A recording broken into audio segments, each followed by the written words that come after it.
छत्तीसगढ़ के सबसे कद्दावर मंत्री ओपी चौधरी को लेकर के आज तमाम बड़े खुलासे हुए हैं। तो मैं मन में सोचा भाई ये कलेक्टर तो बड़ा तोप चीज होता है, इसके कहने पे 4 साल का काम 4 दिन में हो गया। तो मेरे मन में वहीं पे बैठ गया कि भाई आईएएस का तैयारी करना, आईएएस बनना। मजे की बात यह है कि सारे खुलासे खुद ओपी चौधरी ने ही किए हैं। अच्छे लोगों के राजनीति में भाग नहीं लेने का पहला दुष्परिणाम होता है कि बुरे लोग अच्छे लोगों पर राज करते हैं। सबसे हैरान करने वाला खुलासा ये है कि कैसे ओपी चौधरी ने एक झटके में 24 करोड़ रुपए बना लिए। ऐसे करके मेरे पास 45 लाख रुपए थे मेरी सेविंग में और मैंने 2 करोड़ का अपना पोर्टफोलियो तैयार किया और मैंने 3.5 साल 4 साल में उस 2 करोड़ को लोन जो भी उधारी लिया था सब चुका के 24 करोड़ बनाया। ओपी चौधरी के संघर्ष की कहानी तो आपने तमाम बार सुनी होगी, अब लेकिन कुछ नए तथ्य जो सामने आए हैं वो भी आपको थोड़ा सा हैरानी में डालेंगे। और इसके अलावा सबसे बड़ी चीज ये भी है कि उन्होंने देश और प्रदेश की शिक्षा व्यवस्था पर भी बड़ा सवाल खड़ा किया है। जिसके पास सरस्वती है वो लक्ष्मी उसके पीछे अपने आप आएगी, इसलिए कभी पैसे की पूजा मत करो, सरस्वती की पूजा करो, लक्ष्मी तो अपने आप आ जाएगी। ओपी चौधरी ने इन सब बातों के अलावा एक बड़ा मैसेज उन युवाओं को भी दे दिया जो सरकारी नौकरी के इंतजार में सड़क पर बैठे हैं या घरों में तैयारी कर रहे हैं।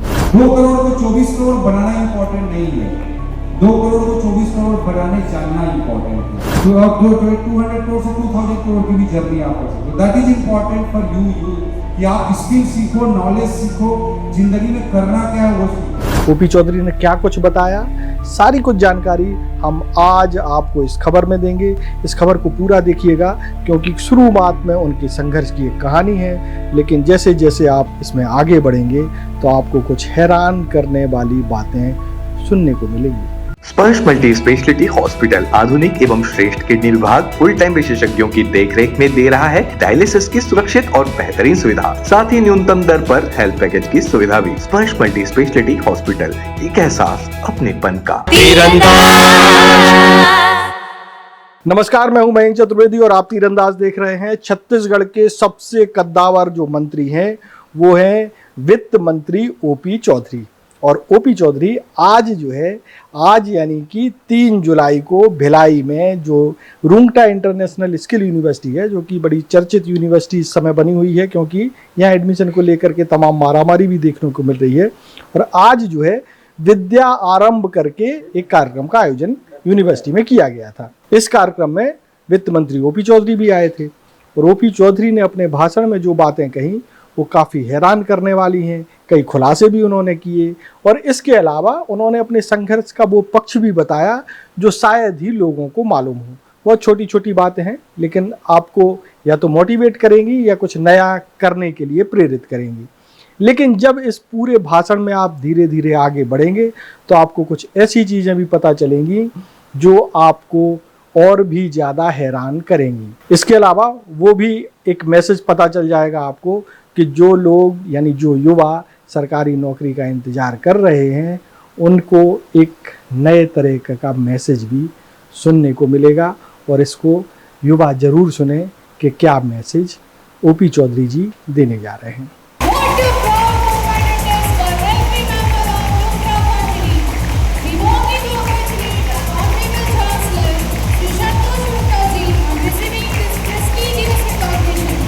दोस्तों, मेरे को संतोष जी ने बोला है कि मैं अपना लाइफ स्टोरी जरूर बताऊं, इसलिए कि कोई वीर गाथा नहीं है कि कोई बहुत बड़ा 30 मार खान चीज हूं, ऐसा नहीं है। दुनिया में बहुत लोगों ने बड़ी बड़ी हिस्ट्री क्रिएट की है, बड़ी बड़ी स्टोरी क्रिएट की है, और बहुत छोटा स्टोरी अब मेरी लाइफ की है। लेकिन आप हमारे बच्चे हो, हमारे बीच के बच्चे हो, तो शायद आप को रिलेट कर पाओ, इसलिए संतोष जी बोल रहे थे कि आप अपनी लाइफ जर्नी जरूर बताओ। तो आप में बहुत सारे लोगों को पता भी है, रायगढ़ जिले के एक छोटे से गांव में, रायगढ़ हेडक्वार्टर से 17 किलोमीटर दूर बायन में मैं पैदा हुआ, एक छोटा सा गांव है। मेरे पिताजी प्राइमरी स्कूल में टीचर थे। जब मैं 8 साल का था तो उनका निधन हो गया, पास डले, जब मैं 8 साल का था। मेरी माँ 4th क्लास तक पढ़ी हुई, 4th क्लास तक पढ़ी हुई। मैं 12th क्लास तक ऐसी स्कूलों में पढ़ा जो टिपिकल 90s के 1990 के दशक में भारत के ग्रामीण क्षेत्रों में जो छोटे छोटे सरकारी स्कूल रहते थे वैसे स्कूलों में पढ़ा। जहाँ ना कोई इंफ्रास्ट्रक्चर होता था, ना कोई प्रकार की सुविधा होती थी, ना टीचर होते थे। मिडिल स्कूल जहाँ मैं पढ़ता था वहाँ खपरेल की छत थी और जैसे ही बारिश होती थी पूरा क्लास भर जाता था। हमको कोई दुख नहीं होता था कि हम ऐसी स्कूल में पढ़ते हैं, हमको बड़ी खुशी रहती थी कि हम ऐसी स्कूल में पढ़ते हैं जब छुट्टी ज़्यादा मिलती है, तो हम बड़े खुश रहते थे। उस जमाने में स्कूलों में, हमारे सरकारी स्कूलों में कोई प्यून नहीं होता था, एक भी प्यून नहीं होता था। तो हम ही लोगों के पास कक्षा नायक, साला नायक के पास चाबी होती थी, क्लास की चाबी, क्लासरूम की चाबी होती थी। तो जिस दिन पानी कम गिरा रहता था हम पहले ही पहुंच जाते थे, देखते थे कि भाई पानी भरा है कि नहीं भरा है क्लासरूम में आज। अगर नहीं भरा रहता तो सामने में बोरिंग था, पूरा ढेंच के लाके भर देते थे खुद ही। ऐसे चलते हुए मैं मिडिल स्कूल पास हुआ। मैं जहाँ पे 9 to 12 पढ़ा गांव, दूसरे गांव की स्कूल में वहीं पास में, वहाँ पे जब हम 12th क्लास में थे ना मैथ्स का लेक्चरर था, ना फिजिक्स का लेक्चरर था, ना केमिस्ट्री का लेक्चरर था, ना बायोलॉजी का लेक्चरर था, ना हिंदी का लेक्चरर था, केवल एक लेक्चरर थे इंग्लिश के। और वहाँ से हम लोग 12th क्लास पास हुए। 12th क्लास पढ़ के मैं इंजीनियरिंग वगैरह में सेलेक्ट हुआ, बट मेरा लक्ष्य दूसरा था, मैं कहीं ज्वाइन नहीं किया और मैं भिलाई आया पढ़ने के लिए। प्राइवेट टाइप ग्रेजुएशन करता था मैं, इसी शहर में आया भिलाई में। 1 साल मैंने कल्याण कॉलेज में पूरा रेगुलर टाइप से पढ़ाई किया। सेकेंड ईयर से मैं प्राइवेट टाइप से पढ़ता था, नाम इनरोल करा लगता था, मैं कॉलेज जाता नहीं था। अब मैं यहाँ पे आईएएस की किताबें खोजने के लिए निकलता था तो आईआईटी की और मेडिकल की तो सारी किताबें मिल जाती थी, लेकिन आईएएस की एक भी किताब नहीं मिलती थी। अगर मुझे 50 किताबों की जरूरत थी तो यहाँ पर 5 भी मुश्किल से मिलती थी। मैं फिर एक दिन नागपुर गया ट्रेन पकड़ के किताब खोजने, वहां भी मुझे नहीं मिला। रायपुर गया मैं, सदर में पूरी किताब की दुकानें खोजा, मेरे को आईएएस की किताबें ही नहीं मिली। फिर मेरा एक दोस्त था, हम दोनों ने बात की कि यार मैं आईएएस बनना चाहता हूँ, तो चलो जहाँ ट्रेनिंग होती है मसूरी, वहाँ देख के आते हैं और वहीं से दिल्ली से किताब खरीद के लाएंगे। तो हम लोग पकड़ लिए Chhattisgarh express. Chhattisgarh express train में बैठ गए और पहुंच गए, भोपाल होते हुए दिल्ली पहुंच गए। दिल्ली में मैं उतरा, दिल्ली में हम उतरे और आईएसबीटी पहुंच गए। वहाँ पे इंटर स्टेट बस टर्मिनल है, वहाँ से बस पकड़े, देहरादून पकड़े पहुंच गए। फिर वहाँ एक खुली जीप पकड़े और उस जीप में हम लोग सवारी गाड़ी बन के मसूरी पहुँच गए, लवासना। वहाँ पे लाइब्रेरी पॉइंट है, सब जानते होंगे, लाइब्रेरी पॉइंट पहुँच गए, वहाँ से लवासना पे पहुँचे। अब लवासना के गेट पर जब मैं पहुँचा तो हम बोले कि भाई हम आईएएस तैयारी बनना चाहते हैं, हमको देखने के लिए आए हैं। तो गार्ड ने बोला भगो यहाँ से, तो घुसने ही नहीं दिया गार्ड। तो वहीं मेरे मन में बहुत दुख हुआ, मेरे को आंख में आंसू आया और मैं सोचा मन में कि मैं आईएएस बन के आऊँगा, यहाँ पर फिर से आऊँगा और यही गार्ड एक दिन सैल्यूट करके दरवाजा खोल के बुलाया। ये सोच के मैं दिल्ली आया। दिल्ली में मैं Anil book depot Kumar book depot पहुंचा। अनिल जी उसको चलाते हैं, बिहार के पटना से रहने वाले, बिहार के बहुत सारे बच्चे हैं यहाँ पर। उन्होंने मुझे सारी किताबें दी, मैं अपना नंबर दिया, मैं यहाँ पे वापस आया। मैंने अपने लाइफ के ऑड्स बताए, प्रॉब्लम्स बताए कि भाई ये प्रॉब्लम्स के बीच में मैं आगे बढ़ रहा था। लेकिन इन सारे प्रॉब्लम्स के बीच में जो सबसे इंपॉर्टेंट चीज मैं अपने लाइफ की, खुद के लाइफ की लर्निंग से जो मैं सीखा हूँ, वो है कि आपके अंदर एक क्लियर जुनून होना चाहिए। वो जुनून मेरे अंदर कब कैसे पैदा हुआ था वो भी मैं आपको शेयर करना चाहूँगा। मेरी माँ का पेंशन पिताजी के मृत्यु के बाद 4 साल तक पेंशन केस नहीं बन रहा था। तो मैं और मेरी माँ, हम लोग बीओ ऑफिस जाते थे, ब्लॉक एजुकेशन ऑफिसर का जो ऑफिस होता है वहाँ पे जाते थे। 4 साल तक पेंशन नहीं बना। तो वहाँ पर जो प्यूर रहता था उसने एक दिन बोला कि बेटा कलेक्ट्रेट चले जाओ, कलेक्टर को बताओ, तब ये लोग तुम्हारा काम करेंगे। तो मैं और मेरी माँ कलेक्ट्रेट गए। वहाँ कलेक्टर साहब को हमने बताया कि ऐसे ऐसे प्रॉब्लम है। मैं उस समय 10-11 साल का था। तो कलेक्टर ने वहीं डिस्ट्रिक्ट एजुकेशन ऑफिसर को बुलाया, बहुत डांटा उसको, और अगले 4-5 दिन में हमारा केस बन गया, मेरी माँ का पेंशन केस बन गया। तो मैं मन में सोचा भाई ये कलेक्टर तो बड़ा तोप चीज होता है, इसके कहने पे 4 साल का काम 4 दिन में हो गया। तो मेरे मन में वहीं पे बैठ गया कि भाई आईएएस का तैयारी करना, आईएएस बनना। अब मैं वहां से 8वीं-9वीं जब क्लास पहुंचा तो मैं मैगजीन खरीदने जाता था रायगढ़ में। पहले बस पकड़ता था, फिर ट्रेन पकड़ता था, मैगजीन खरीद के लाता था, competition success review, civil services chronicle, Pratiyogita Darpan, ये सब खरीद के लाता था और सारे टॉपर्स के इंटरव्यू पढ़ता था। फिर मेरे मन में आया कि भाई हाँ मुझे करना ही है। और मैं करता रहा, मेहनत करता रहा। और 12th के बाद मेरे पिताजी की जगह मेरे को सरकारी नौकरी मिल रही थी। कंपलसरी अपॉइंटमेंट होता है जिसके माता पिताजी की मृत्यु हो जाए रहती है और वो सरकारी नौकरी में होते हैं। मगर मेरी चौथी पढ़ी हुई माँ ने मुझे बोला कि बेटा इस नौकरी के चक्कर में मत पड़ो, तुम जिंदगी में कुछ बड़ा करो। ये मेरी माँ का विजन था, मेरी माँ का सपोर्ट था। फिर मैं सब कुछ लेके यहाँ भिलाई आया, भिलाई से मैं दिल्ली चला गया, फिर मेहनत करता रहा। दिल्ली में मैं अभी एक बुक लिख रहा हूँ, मैं उस पर मैंने लिखा है कि कैसे मैं कब्रिस्तान के बगल में रहता था 2 साल तक। तो सो मेनी थिंग्स, बहुत सारी चीजें फेस किए। बट आपका क्लियर अगर लक्ष्य होता है, आपका अगर जुनून स्पष्ट होता है, लक्ष्य स्पष्ट होता है, तो दुनिया की कोई ताकत नहीं है कि इंसान को कहीं भी पहुंचने से रोक सकती है, कहीं पहुंचने से रोक सकती है। और शायद हम लोग जिंदगी में कभी भी कठिनाई आती है तो उसको हम नेगेटिव ही लेते हैं, बहुत नेगेटिव लेते हैं कि मेरे साथ ये हो गया, मेरे साथ हो गया, मेरे माँ पिताजी गरीब हैं, मेरे पास पैसे नहीं है, दिस दैट, बहुत सारे हम अपने आप को एक्सक्यूजेस देते रहते हैं, क्रिप करते रहते हैं। ये बहुत हमारा बेसिक नेचर होता है। बट मेरे को लगता है कि जो पॉजिटिव इंसान है और उसके लाइफ में अगर परेशानी आती है तो वो और मजबूत होता है और बड़े लक्ष्यों के लिए, बड़े संघर्ष के लिए अपने आप और अच्छे से तैयार कर पाता है। कोई चांदी का चम्मच लिया हुआ बच्चा जिंदगी में एवरेज एज तो हासिल कर सकता है, बट बहुत बड़ा ग्रैंड सक्सेस हासिल नहीं कर सकता। That is my feeling. Exception सब जगह हो सकती है और इसीलिए मेरे को हमेशा लगता है कि लाइफ में कभी भी टफनेस हो, दिक्कत हो, तो उसको वेलकम करना चाहिए कि हे ईश्वर, आपने मुझे कठिनाई दी है, मुझे मजबूत बनने का अवसर दिया है और मैं मजबूत बनकर पॉजिटिव थिंकिंग के साथ अच्छा करूंगा, इस सोच के साथ जीना चाहिए। सुपर 30 आनंद जी के लाइफ पे बनी, उसमें एक डायलॉग है, ऋतिक रोशन बोलता है अनंत कुमार का किरदार निभाते हुए कि इन अमीरों ने अपने लिए खूब चिकना सड़क बनाया और हमारे रास्ते में गड्ढा ही गड्ढा छोड़ दिए। यही वो सबसे बड़ी गलती कर दी कि हमको छलांग लगाना सिखा दिया। जिस दिन समय आएगा सबसे बड़ा और सबसे लंबा छलांग हम ही मारेंगे। ये ऋतिक रोशन बोलता है आनंद कुमार का किरदार निभाते हुए। तो मुझे लगता है कि कठिनाइयों से कभी नहीं घबराना चाहिए। मैं इन सारे परेशानियों के बीच में one of the youngest age में कंट्री में आईएएस के रूप में सेलेक्ट हुआ, छत्तीसगढ़ का पहला आईएएस बना, अपने होम कार्डर मेरे को मिला और आईएएस के रूप में मैं 13 इयर्स तक जॉब किया, सर्विस की। रायपुर राजधानी का कलेक्टर रहा, रायपुर राजधानी का म्युनिसिपल कमिश्नर रहा।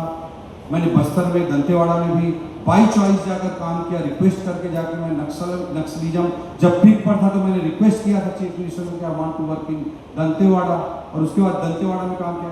मेरे लाइफ का एक पार्ट ये है।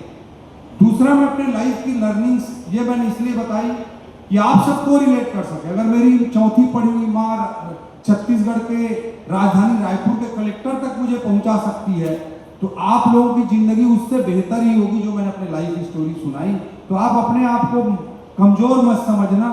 अगर आपके लक्ष्य स्पष्ट है, जुनून है, तो आप जीवन में बड़ी से बड़ी सफलताओं को प्राप्त कर सकते हैं, इसमें कोई संदेह मत रखना। इसलिए मैंने बात रखी। मेरे लाइफ का दूसरा पार्ट, मेरे लाइफ एक्सपीरियंस पर जो मैं एक बड़ा चीज शेयर करना चाहता हूँ। आज के एजुकेशन सिस्टम के लिए मुझे बड़ी चुनौती नजर आती है, उसको मैं शेयर करना चाहता हूँ। 90s में मेरी स्कूलिंग हुई, कॉलेज हुआ 2000 में। तो जब मैं स्कूलिंग किया, कॉलेज किया, तो हमारे देश में क्या होता है, भाई हम 10th पढ़ते हैं, 10th के बाद क्या पढ़ते हैं, 11th 12th पढ़ते हैं, बट नेचुरल। फिर बोलते हैं, गांव में बोलते थे, शहरों में मोटा मोटा रहता है, क्या सब्जेक्ट लेना है जी, तो सब्जेक्ट ले लेते हैं। हाँ, जो बहुत अच्छे टॉपर हैं, बहुत अच्छे मैथ्स ले लेंगे, जो सेकेंड उसके बाद वाले हैं बायोलॉजी ले लेंगे, सारी हमारी बहनें बायोलॉजी ले लेती हैं, जो बच्चे खुचे रह जाते हैं ह्यूमैनिटीज ले लेते हैं। अब 12वीं हो गया जी, 12वीं के बाद क्या करना है जी, तो कॉलेज पढ़ना है। तो फिर कॉलेज पढ़ने हम पहुंच जाते हैं। कॉलेज पढ़ने हम जब पहुंच जाते हैं तो कॉलेज पढ़ लेते हैं, ग्रेजुएशन कर लेते हैं, बीए कर लेते हैं, एमए बीएससी कर लेते हैं। उसके बाद जी क्या करना है, तो पोस्ट ग्रेजुएशन करना है, तो फिर एमए कर लेते हैं, एमएससी कर लेते हैं। फिर कोई बोलेगा अब क्या करना है, डबल एमए करना है, डबल एमएससी करना है। ऐसा भी लोग करते रहते हैं। ये हमारी जो पढ़ाई है मोटा मोटी अभी गिनती की पढ़ाई हो गई। हमको काउंटिंग करना है, कितना क्लास, इतना क्लास, इतना क्लास, ये हमारा माइंडसेट बन गया है। जबकि मुझे लगता है, मैं अपने लाइफ के एक्सपीरियंस ही शेयर करना चाहूँगा। मैंने जब 10th के बाद, अच्छा मेरिटोरियस बच्चा था, गांव की स्कूल में था, लेकिन बहुत मेरिटोरियस बच्चा था, मैं कभी टीचर से नहीं पढ़ा, कभी स्कूल में नहीं पढ़ा, कभी कॉलेज में नहीं पढ़ा, मैं जीवन भर सेल्फ स्टडी किया हूँ। तो बट अच्छा मेरिटोरियस बच्चा था मैं, एमपी में भी मेरा उस समय रैंक आता था, टॉप 10 में आता था, डिस्ट्रिक्ट डिवीजन टॉप ही करता था गांव में रहते हुए भी। तो मैं अच्छा मेरिटोरियस बच्चा, सबने बोला तो मैथ्स लो, मैं भी मैथ्स ले लिया। मेरी माँ की पहली इच्छा थी कि मैं डॉक्टर बनूं, तो उनकी इच्छा के लिए मैंने साथ में बायोलॉजी भी ले लिया एडिशनल सब्जेक्ट के लिए। अब मैं 11th 12th मैथ्स बायोलॉजी के साथ पढ़ा, फिर मेरा लाइफ में एम क्लियर था। I got selected for bits Pilani in those days, but मैं वहाँ गया नहीं। और फिर उसके बाद मैंने ग्रेजुएशन करने का सोचा, सब लोगों ने बोला ये ले लो वो ले लो, मैं ले लिया मैथ्स फिजिक्स इलेक्ट्रॉनिक्स ले लिया। बट आईएएस का एग्जाम देना था, तो मैंने इवेल्युएट किया और मैंने सब्जेक्ट लिए वहाँ पर पब्लिक एडमिनिस्ट्रेशन, फिलोसफी और हिंदी लिटरेचर। और बेस्ट स्कोरर ऑफ ऐसे all India topper, best scorer of Hindi literature second paper, best scorer of philosophy second paper, ये सब मैं बहुत अच्छा करता था। मेरे अंदर का इनर मेरी कैपेबिलिटी मुझे पता थी। बट यह मैथ्स फिजिक्स इलेक्ट्रॉनिक्स पढ़ा, आईएएस में पब्लिक एडमिनिस्ट्रेशन, फिलोसफी और हिंदी लिटरेचर पढ़ा। मैं सारे बच्चों से पूछना चाहता हूँ, मेरे ग्रेजुएशन की पढ़ाई का कोई लिंक था क्या आईएएस बनने से? नहीं था, डायरेक्ट कोरिलेशन नहीं था। लर्निंग का हो सकता है, लर्निंग का होता है, बट मेरे कोर्स का डिग्री का कोई कोरिलेशन था क्या? नहीं। जब मैं आईएएस के रूप में काम करता था तो मुझे किस नॉलेज की जरूरत पड़ती है? एडमिनिस्ट्रेशन के नॉलेज की जरूरत पड़ती है, लॉ के नॉलेज की जरूरत पड़ती है। तो लॉ एडमिनिस्ट्रेशन की मुझे जरूरत पड़ती थी। मैं आईएएस के रूप में 13 साल काम किया। मेरे मैथ्स फिजिक्स इलेक्ट्रॉनिक्स के ग्रेजुएशन का कोई मतलब था क्या? नहीं था।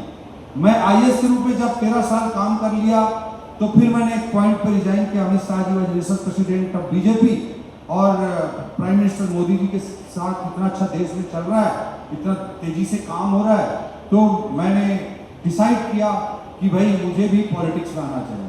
लोग सोचते हैं पॉलिटिक्स में क्यों आ गए? 24 साल की मेरे आईएएस की नौकरी बची हुई थी, क्यों आपने आईएएस छोड़ दिया? ये भी लोग मुझे पूछते हैं। मैं आज भी कहता हूँ, बचपन में मैं एक स्टेटमेंट पढ़ता था, चाणक्य का स्टेटमेंट है, अच्छे लोगों के राजनीति में भाग नहीं लेने का पहला दुष्परिणाम होता है कि बुरे लोग अच्छे लोगों पर राज करते हैं। ये चाणक्य ने कहा।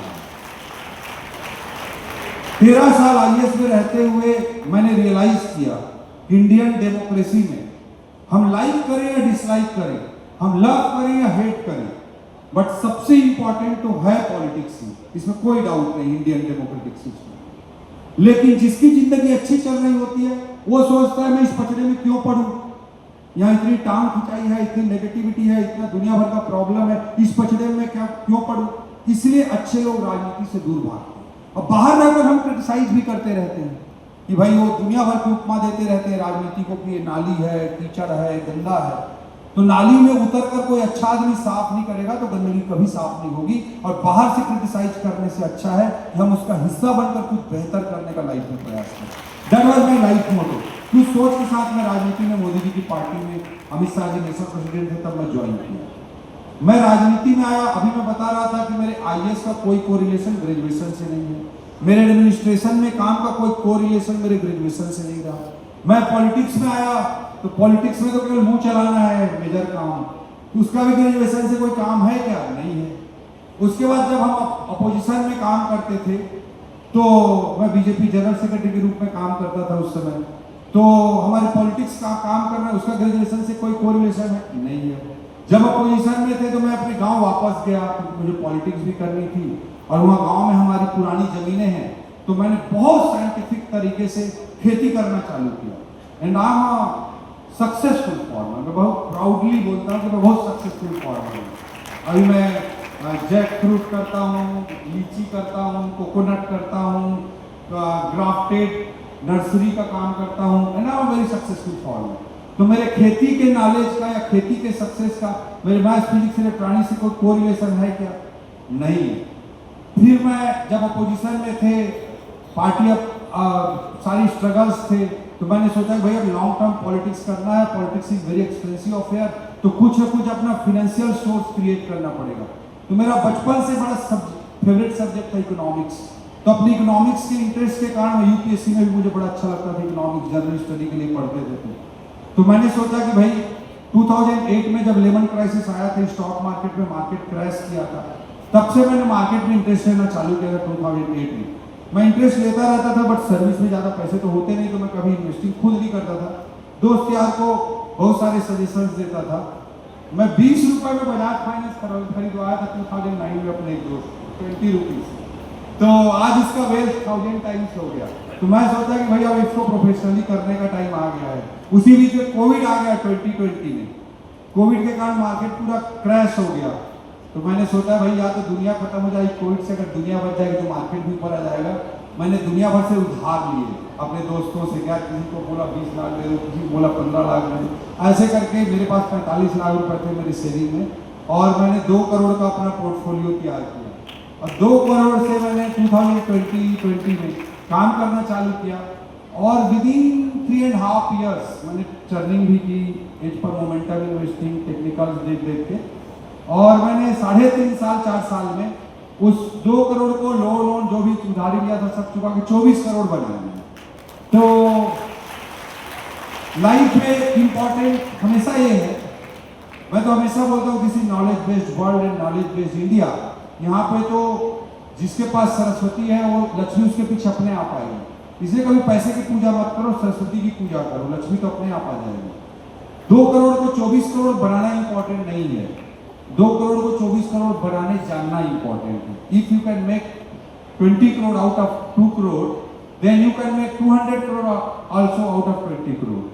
तो अब जो 200 करोड़ से 2000 करोड़ की भी जर्नी आप कर सकते हो। That is important for you कि आप स्किल सीखो, नॉलेज सीखो, जिंदगी में करना क्या है वो सीखो।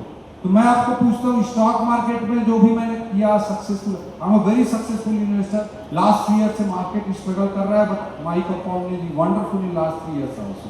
मार्केट में हमेशा बुल रन रहता है, कितने भी बियर मार्केट हो, आई आल्सो ऑलवेज बिलीव। तो आज मैं इतना कह सकता हूँ इस मार्केट के मेरे सक्सेस का कोई ग्रेजुएशन से कोई कोरिलेशन है क्या? नहीं। मैं इतना लंबा चौड़ा इसलिए बताया कि गिनती की पढ़ाई का आज के जमाने में कोई इंपॉर्टेंस नहीं है। हमारे नायर साहब ने भी ये लाइन कही कि स्किल इज इंपॉर्टेंट। मैं सुन रहा था, स्किल इज इंपॉर्टेंट। आप लर्निंग क्या करते हो, सीखते क्या हो, जानते क्या हो, वो इंपॉर्टेंट है। और स्किल से भी ज्यादा इंपॉर्टेंट आपकी अपनी पर्सनैलिटी है, आपका व्यक्तित्व है, आपके अंदर आत्मविश्वास कितना है, आपके अंदर रिस्क टेकिंग एबिलिटी कैसी है। आप बहुत ऊपर पहुंच जाते हो तो उड़ने तो नहीं लगते हो, बहुत नीचे पहुंच जाते हो तो डिप्रेस तो नहीं हो जाते हो। ये सब स्किल्स अपने व्यक्तित्व में ले आओगे तो दुनिया में तुमको कहीं भी किसी भी सेक्टर में सक्सेस होने से कोई नहीं रोक सकता। इस बात को बहुत अच्छे तरीके से समझो। आज पेरेंट्स का भी ये प्रॉब्लम है कि बच्चे को छोटे छोटे सक्सेस के पीछे प्रेशराइज करना, हर एक से कंपेयर करना, ये बहुत ही गलत चीज है। अगर बच्चे की, किसी भी बच्चे की प्रतिभा को अगर आप इंपॉर्टेंस देंगे, उसको आप फ्री स्पेस देंगे, तो जरूर सक्सेस नहीं, बड़ा सक्सेस करेगा। दुनिया में जितने बड़े लोग हुए हैं वो बंद इन्वायरमेंट में कोई पैदा नहीं हुआ। आज आप देखिए 100 रिचेस्ट लोगों का लिस्ट बना लीजिए, दुनिया के 100 रिचेस्ट लोगों की सूची बना लीजिए आप। उसमें आपको ऐसे बहुत 80-90% लोग ऐसे नहीं मिलेंगे जिनके दादा परदादा बहुत अमीर थे, कि स्टील के बहुत बड़े व्यापारी थे, कि सीमेंट के बहुत बड़े व्यापारी थे। वो उसी रेंज में रहते हैं। जिसने भी सक्सेस अचीव किया है उसने कुछ अलग किया है, कुछ नया किया है, इनोवेशन किया है। आप किसी का भी एग्जाम्पल उदाहरण, किसी का भी एग्जाम्पल उठा लो, Elon Musk is first trillionaire on earth, पहला ट्रिलियनियर है वो अर्थ का। उसकी लाइफ स्टोरी आप पढ़ो, कितने सारे लोग बिलियनियर बन गए, यूनिकॉर्न बना लिए, अलग अलग यूनिकॉर्न ने खुद बिलियनियर बन गए स्टारलिंक के पीछे में। आप मतलब किसी की भी लाइफ उठा लो, जेफ बेजोस उठा लो, वॉरेन बफेट उठा लो, बिल गेट्स उठा लो, किसी को भी उठा लो। Even in Indian context so many success stories are coming up continuously. तो आप जो भी आप देखेंगे दुनिया में ग्रैंड सक्सेस किसी भी सेक्टर में जो लोगों ने किया है वो रूटीन में चलकर नहीं किया है, उन्होंने कुछ अलग किया है, इनोवेटिव किया है। इसी जो आप माइंड में लेकर चले। दूसरी चीज, एक और मैं बड़ी चीज बोलना चाहता हूं। मैंने अपना सक्सेस स्टोरी बताया आईएएस का। सब लोग बोलते हैं आईएएस बनो, आईएएस बनो, आईएएस बनो। मैं आपको कहना चाहता हूं आज भी इंडिया में लगभग 15 लाख लोग फॉर्म भरते हैं, सारे आईआईटी से, आईएएम से, मेडिकल से, डीयू से, जेएनयू से, नेशनल लॉ यूनिवर्सिटी से, सब जगह से लोग भरते हैं फॉर्म।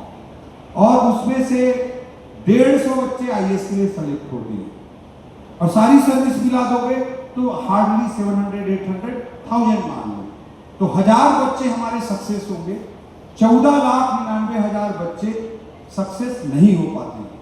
इस चीज को हमको समझना है। जब भी हम किसी आईएएस एग्जाम या कोई भी गवर्नमेंट जॉब के पीछे जाते हैं, आईएएस इज वंडरफुल करियर, मैं आज भी डिनाई नहीं करता हूं।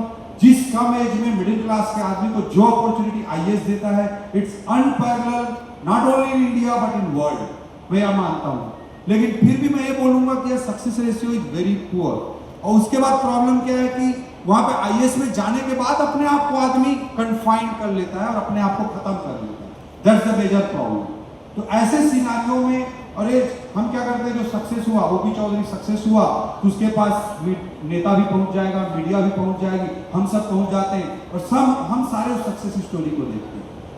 एक मनोज शर्मा सक्सेस हो गया, उसके ऊपर 12th फेल मूवी बनेगी, he is my very close friend. जब वो तैयारी करता था, जब अपनी स्ट्रगल के दिन जी रहा था, तब से मेरा दोस्त है मनोज शर्मा दिल्ली में, जिसके ऊपर 12th फेल मूवी बनी। आप सबने देखी है 12th फेल मूवी? किसने किसने देखी? हाथ कर दो। Thank you. 12th fail movie सबने देखा। मनोज शर्मा को बोलता हूँ, दुनिया को क्या सिखा रहा है तो अपने लाइफ से? तू क्या बताना चाहता है कि जितने 12th फेल हुए वो सब जाके दिल्ली मुखर्जी नगर में आईएएस तैयारी करें? तो वो बोलता है भाई होप के लिए, इंस्पिरेशन के लिए। Absolutely right. These stories for hope, ये स्टोरीज होप के लिए, इंस्पिरेशन के लिए, बट ब्लाइंडली फॉलो करने के लिए नहीं। जो भी 12वीं फेल हुआ वो सब क्या दिल्ली पहुंच जाए? It's not a practical idea. इस चीज को आप समझिए, होप के लिए, इंस्पिरेशन के लिए, अपने लाइफ में रे ऑफ होप को क्रिएट करने के लिए सब चीजों को, और आप कंक्रीट प्लानिंग करें। दूसरी चीज, सरकारी नौकरी का जो इशू है वो मैं बताना चाहता हूं। पहले कंट्री की इकोनॉमी बहुत स्टेगनेंट थी, 60s में, 70s में, 80s में हमारी इकोनॉमी का कोई ग्रोथ नहीं था, इसलिए जो सरकारी नौकरी होती थी उसको सब सेफ मानते थे। सेफ करियर के पीछे पूरा देश भागता था। कोई किसी, आप ऑटोमोबाइल इंडस्ट्री को देख लीजिए, हमारे यहाँ पर बेमेतरा है, साजा है, वहाँ पे एसडीएम हुआ करता था 2006 में, इसी जिले में, वो बेमेतरा में। तो बेमेतरा में 80s में आप इमेजिन करिए, एक जीप होती रही होगी महिंद्रा कमांडर वाली जीप, वो एसडीएम की होती रही, इसलिए सब लोग एसडीएम बनना चाहते थे। 90s के इकोनॉमिक रिफॉर्म्स के बाद, स्पेशली अटल जी के बाद और स्पेशली अभी के इरा में मोदी जी की लीडरशिप में, इंडियन इकोनॉमी किस तरीके से ग्रो कर रही हो आप सब जानते हैं। हमारी इकोनॉमी का साइज 1991 में hardly around 270-280 billion dollar, 270-280 billion dollar. आज हमारी इकोनॉमिक साइज $4 ट्रिलियन हो गई। इतनी बड़ी जंप कितना टाइम्स कर रहे। आज हम $4 ट्रिलियन इकोनॉमी, हम अगर कितना भी पुअर कंपाउंडिंग करेंगे, कितना भी पुअर कंपाउंडिंग को भी एस्टिमेट करें, तब भी हम 2047 तक, 2045 तक 30, 35, $25 ट्रिलियन इकोनॉमी होंगे ही। अगर हम 16% के रेट से बढ़े, ग्रोथ रेट छोड़िए, मिनिमम 25-30 ट्रिलियन इकोनॉमी होगी। आज अगर हम $4 ट्रिलियन से हमारी इकोनॉमी $30 ट्रिलियन बन जाती है, 26 ट्रिलियन की वैल्यू अगर इंडियन इकोनॉमी में क्रिएट होती है, उसके बाद भी अगर आप फिनेंशियली सक्सेस नहीं होते हैं तो अपने आप को सेल्फ एनालिसिस करना चाहिए। अगर कोई कंट्री ग्रो नहीं करता, तो कोई भी ब्रिलियंट से ब्रिलियंट आदमी ग्रो नहीं कर सकता। अफगानिस्तान में आपको कोई सक्सेस स्टोरी लास्ट 20-30 ईयर्स की नहीं मिलेगी, लेकिन जब इंडियन इकोनॉमी इतनी फ्लरिश कर रही है, इस बीच में अगर हम आगे नहीं बढ़ पाते हैं तो कहीं ना कहीं हमारा अपना फॉल्ट है। और मैंने कहा कि सरकारी नौकरी को एक सेफ करियर माना जाता था। आज सरकारी नौकरी सेफ करियर तो है, बट एक फ्लैट करियर है। लेकिन लाइफ में अगर रिस्क लेकर कुछ आप अलग करेंगे तो हो सकता है 5 साल 10 साल आप स्ट्रगल करें, लेकिन जब भी आप मौका मिलेगा तो आप एक्सपोनेंशियली ग्रो करेंगे। आपके ग्रोथ का कर्व बहुत ही राइजिंग कर्व होगा, बहुत तेज से ऊपर उठता हुआ कर्व होगा। इकोनॉमी जब नहीं बढ़ रही थी तब safe career, flat career better माने जाते थे।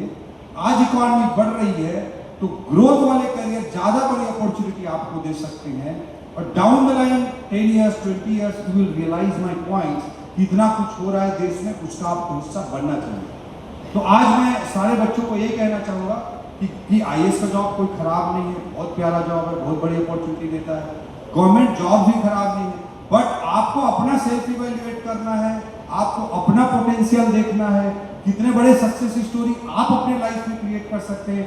हमारे बीच में अंकुर जी स्वयं बैठे हैं, अपनी पूरी अपनी जो स्पीच देंगे, अपनी जो टॉक रखेंगे, उसमें आप देखना सुनना कैसे उन्होंने लाइफ एक्सपेरिमेंट्स किए और लाइफ में आगे बढ़े।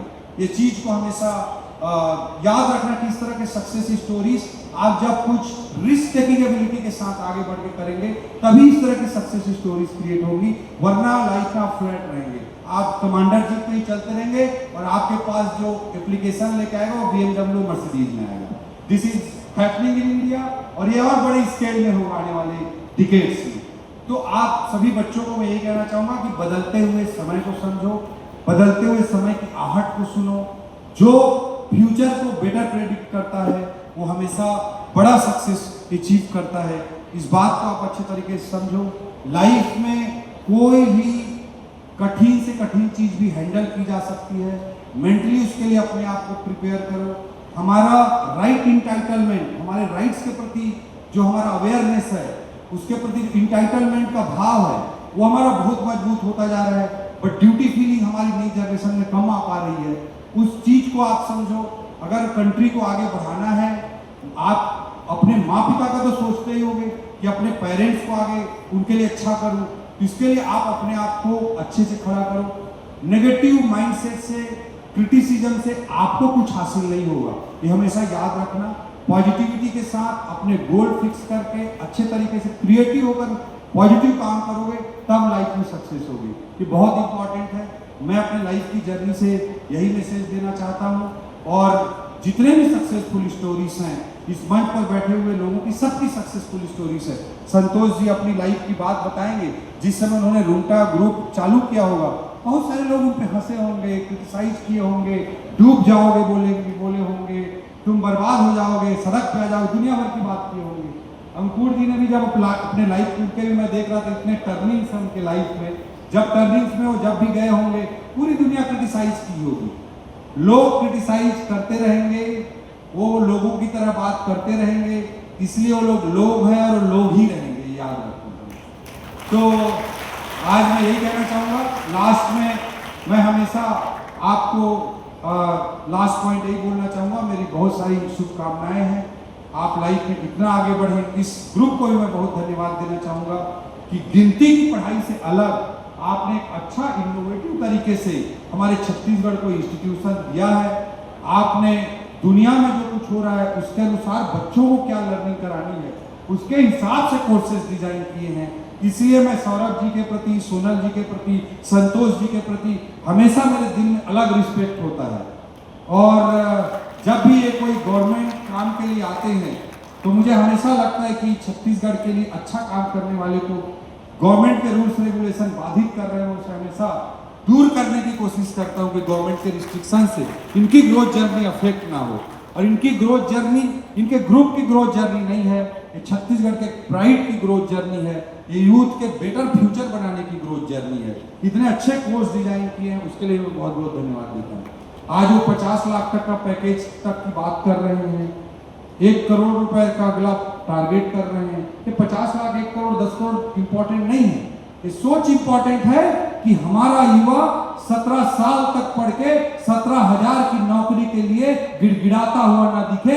ये सोच हमारे देश के एजुकेशन सिस्टम का ये दुर्भाग्य है कि 17 साल तक हम बच्चे को पढ़ाते हैं, 12वीं, BA, MA, उसके बाद भी हमारे युवा को इतना सक्षम हमारा एजुकेशन सिस्टम नहीं बना पाता कि वो अपने आत्मसम्मान का जीवन जी सके। आप एक बार 1 करोड़ के पैकेज पे पहुंचो, 50 लाख के पैकेज पे पहुंचो, उससे आपका कॉन्फिडेंस बिल्डअप होगा। पैसे ही महत्वपूर्ण नहीं है, आप एक स्किल पे पहुंचते हैं, एक जगह पे पहुंचते हैं तो आपका आत्मविश्वास बढ़ता है, आपकी क्रिएटिविटी बढ़ती है और समाज, देश और अपने पेरेंट्स के लिए आप और बड़ा कुछ करने के बारे में सोच पाते हो। रिस्क टेकिंग एबिलिटी आपके अंदर आती है, उसको अपने अंदर क्रिएट करो। पैसे कुछ नहीं है, वो जीरो जोड़ना है। एक लिमिट के बाद आपके पास 20 करोड़ होगा, उसके बाद जीरो जोड़ना है। आपके पास 50 करोड़ होगा, 50 करोड़ से एक जीरो जोड़ोगे तो 500 करोड़ हो जाएगा, एक जीरो जोड़ोगे तो 5,000 करोड़ हो जाएगा। इसका कुछ नहीं होता है, जीरो ही जुड़ता है। लेकिन जो सेंस ऑफ फुलफिलमेंट है, सेंस ऑफ अचीवमेंट है, उससे जो क्रिएटिविटी पॉजिटिविटी आती है वो इंपॉर्टेंट है। पैसे कमाना बुरा नहीं है, उस पैसे का सही उपयोग करना ज्यादा इंपॉर्टेंट है। इस सोच के साथ अपने लाइफ में आगे बढ़ो, खुद मजबूत बनो, किसी के सामने गिड़गिड़ाना ना पड़े, अपने पेरेंट्स को अच्छे से अच्छे जगह तक पहुंचाओ और देश और समाज के लिए अपने बड़ा से बड़ा योगदान दो। यही मैं युवा बच्चों को, अपने युवा भाई बहनों को निवेदन करता हूं, अपील करता हूं और आप सबको शुभकामना देना चाहता हूं कि आज जो आप सिग्नेचर करते होंगे वो महज एक सिग्नेचर कहलाता है। आज से 10 साल बाद आप सबका सिग्नेचर ऑटोग्राफ बन जाए, यही मेरी शुभकामना है। आज आपको अपने पेरेंट्स के नाम से जाना जाता है, आने वाले 10 सालों बाद आपके पेरेंट्स को आपके नाम से जाना जाए। किसी भी पेरेंट्स के लिए सबसे बड़े प्राइड का मोमेंट होता है। आज रुंगटा ग्रुप के नाम से आप जाने जाओगे, आपको कोई पूछेगा कहाँ पढ़ते हो, तो आप बताओ मैं रुंगटा भिलाई में पढ़ता हूँ, रुंगटा भिलाई में पढ़ता हूँ। मैं चाहूँगा 10 साल बाद रुंगटा ग्रुप बताए कि फलाना आकाश जी, अंकुर जी जो यूएस में ये हैं, व्हाइट हाउस में ये काम करते हैं, नासा में ये काम करते हैं, दिल्ली में ये काम करते हैं, वो हमारे रुंगटा ग्रुप के हैं। आपसे रुंगटा ग्रुप की पहचान बने, इतना बड़ा सक्सेस हासिल करो। ये शुभकामनाओं के साथ मैं अपनी बात को समाप्त करता हूँ। जय भारत, जय छत्तीसगढ़, जय जोहार। खुश है तो फिर खुशी मना ले, छोटा बड़ा केक मंगा ले, संगम में मिलता है बढ़िया केक, संगम में मिलता है बढ़िया केक। तीरंदाज